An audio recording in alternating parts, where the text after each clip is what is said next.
What's up, guys? Welcome back. This time around, we're going to be doing a series on our Surg book, ATI. I've been looking at videos online to find information that I can hear auditory-wise because I don't have much time to read. I do work full-time and I am in school. And I haven't seen any. So I decided I would go ahead and verbally read the book out loud so you guys can study with me.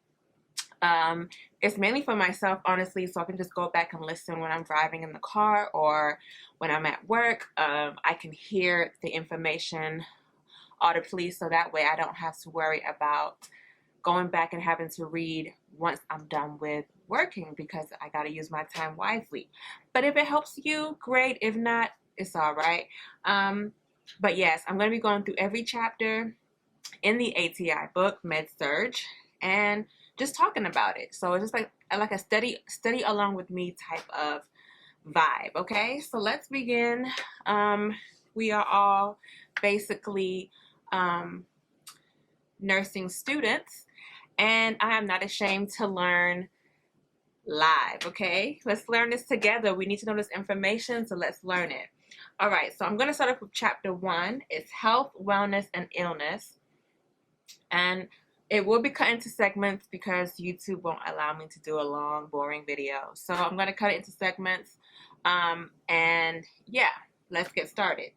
All right, so basically the first information I want to discuss is modifiable and non-modifiable, and what's the difference.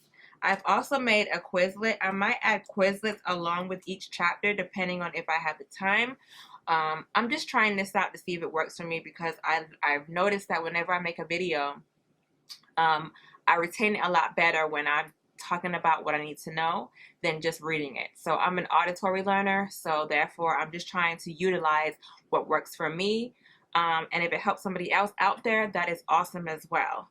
So I do have a Quizlet for chapter 1, and I'll put it in the link below. So the first question here is, what is the difference between modifiable variable and non-modifiable variables? And give examples of each. All right, so modifiable variables can be modified, changed, okay? Such as you can stop smoking, you can change your nutrition, access to health education, people can change their sexual practices, and people can exercise if need be. So a non-modifiable variable would be something that cannot be modified, cannot be changed, right? So you can't change your sex. If you're a female or a male, that's who you are. You can't change it. I mean, these days people are changing it, but let's just keep it simple. You are born the way you're born, okay? Age, you can't change your age. Every year that number goes up and up, okay? Forever 21 over here, period. And then developmental levels and genetics cannot be changed, okay? So when you're 2 years old, you're going to have a 2-year-old mind frame, and your genetics is inevitable. You know what I'm saying? I am an African, specifically Nigerian, and I can't change that. Even though I was not born in Nigeria, my parents are Nigerian, and that is that, all right? All right, so here I have non-modifiable or modifiable variables, and we have I have some examples, and I want you to give me if it's a modifiable or non-modifiable variable. Smoking on social occasions. Yes, if you guys said it's modifiable, that's right. I mean, we can definitely educate people or patients or anybody on ways to stop smoking, right? So it can be changed. What about BMI of 28? Body mass index, I mean, obviously that can be changed as well. That's modifiable. You can educate patients on ways to reduce weight. Alopecia. Unfortunately, that is from genetics, so it's not modifiable. It's a genetic disorder that causes individuals to lose hair as time progresses. We got trisomy 21. Now, I will be mispronouncing a lot of things, But if I don't say it right, I'll put the words here because, you know, your girl cannot pronounce. Trisomy 21 is definitely a non-modifiable variable. It's basically Down syndrome, which is a genetic disorder caused when abnormal cell division results in extra genetic material from chromosome 21. So you have 3 pairs instead of 2. So that is definitely non-modifiable. And then the last one is history of reflux, I mean. No, so if you have a history of reflux, I mean, that is modifiable. So let me tell you something. I gained GERD. If you guys know what that is gastroesophageal reflux disease. Yes, I gained it in nursing school because of stress. On top of that, I wasn't eating right. So literally in the middle of the night, I'll wake up choking on acid, okay? On my stomach content coming up. Out of nowhere. Random at night. Every time. Of course, I should stop eating so late. And stress can cause this. And so it is modifiable. All I need to do is make sure I eat a little bit earlier during the day, change my diet, and then, I mean, nursing school is stressful, so I don't think I can get rid of that part. But I can definitely change my eating habits. They say don't eat so much spicy foods, don't eat so much fattening foods, and I'm doing all those things, honey. Okay, I'm African, so spicy food is number 1 on my to-do list at all times. It just ignites my taste buds. And fatty foods is what a nursing student eats. No, I'm just playing. We should not be eating that. We need to be healthy. So, yeah, I gotta stop having more leafy greens and vegetables and fruits. So I'm going to work on that. So that is a modifiable factor. All right, so now let's go into here. We have aspects of health and wellness. So we have physical, emotional, social, intellectual, spiritual, occupational, environmental. Those are 6 dimensions of wellness. All right. So physically, the person should be able to perform their ADLs, activities of daily living. All right. So what are the 6 dimensions of wellness again? Physical, emotional, social, intellectual, spiritual, environmental, and occupational. Those are the 6 dimensions of wellness. So emotionally, which is the second one, a person should be able to adapt to stress, express and identify emotions. Socially, people should be able to interact well with others. Intellectually, the person can learn and spread information.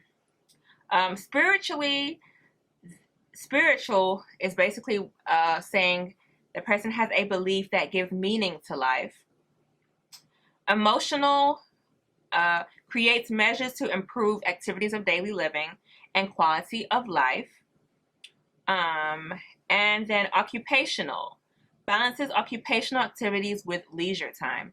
Now, in order for someone to be at their optimal best, they would want to be able to work well in all these dimensions of their life. Physically, be fit. Emotionally, be able to adapt to stress. Socially, you got to be able to interact because that's what life is about. Socially, you got to be able to get out, right? Intellectually, of course, in order to flourish in life, you have to be intellectually there and spread information.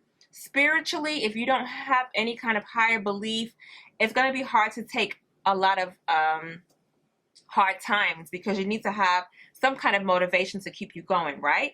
And then environmental, you need to make sure that you can improve your surroundings. Let's say you're not able to walk. Well, then let's make it easy for you to get to where you need to go. Let's remove the slide rugs. Let's give you a walker or cane.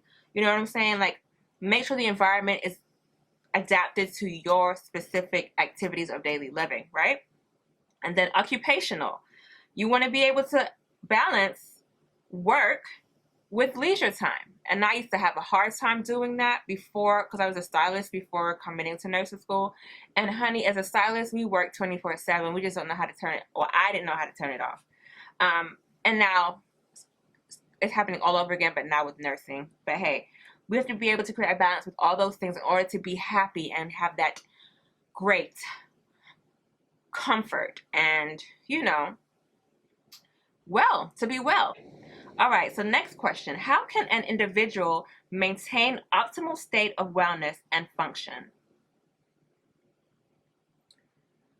All right, so the answer would be through access to and use of health promotion, wellness, and illness prevention strategies. Health and wellness is achieved through education and positive action. Stress management, smoking cessation, which is stop smoking, weight loss, immunizations, seeking health care are all things someone can do to maintain the optimal state of well-being and wellness. All right, next question. An assessment tool used to measure the level of wellness to premature death is known as. So what is this? What is this assessment tool that is used to measure the level of wellness to premature death? There's a tool for it. There's a name for it. All right. It's called Illness Wellness Continuum. And it can be used to set goals and find ways to improve a client's state of health or to have the client return to a previous state of health, which can include an illness with an optimal wellness. All right. So what is at the center of the continuum? So it's like a line, and then in the center you have the client's normal state of health. So here in the center of the line, a client with well-controlled rheumatoid arthritis is at the center of the continuum because this is their normal state of health. So right here, it can be anybody that's in their normal state of health, but is living optimally, living well within that normal state with their whatever condition that they have, right? So what causes an individual to move to the left from normal state of health? So if a person is experiencing signs and symptoms of illness or disability, premature death is furthest to the left. So as you move to the left, it's getting very bad now. It's they're getting sicker and sicker, and then they become sick so much that they die. So the continuum from normal moving to the left is really, really bad, right? All right. So then we have here, what causes an individual to move to the right from the normal state of health? So you have your normal. Let's say you have arthritis, but you're living good with your arthritis. You're taking your medication and everything is fine. You're not feeling bad or anything like that. It's not getting worse. It's not progressing. So you're not moving to the left, but now you are actually moving to the right. So this is a person who is educating themselves and are aware of their health and are experiencing personal growth. So let's say you have a problem and you find out, oh, maybe my diet can get rid of it. Okay, well, that's definitely moving to a higher state than your normal, right? Because now you're, let's say me, I had GERD. GERD was my normal. Yeah, I dealt with it. I was fine. But now I'm realizing, oh, okay, if I stop eating the foods I eat, and if I stop eating spicy foods and maybe stop stressing so much, I can feel better and don't have it, then I get to the higher state of the continuum, which is the right side. So think right is good, left is bad, middle is neutral. That's your norm. Okay? And that is what we are talking, that is the illness wellness continuum. All right? Okay, so how does illness arise? So the 7 dimensions of health must be adopted for optimal health, right? So when one is impaired, illness may arise.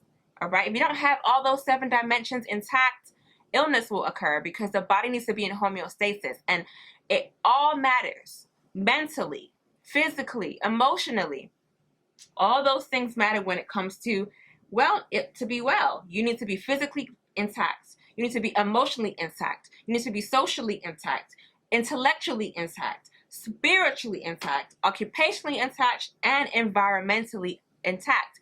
Like, everything has to be in order for you to be at your optimal wellness, right?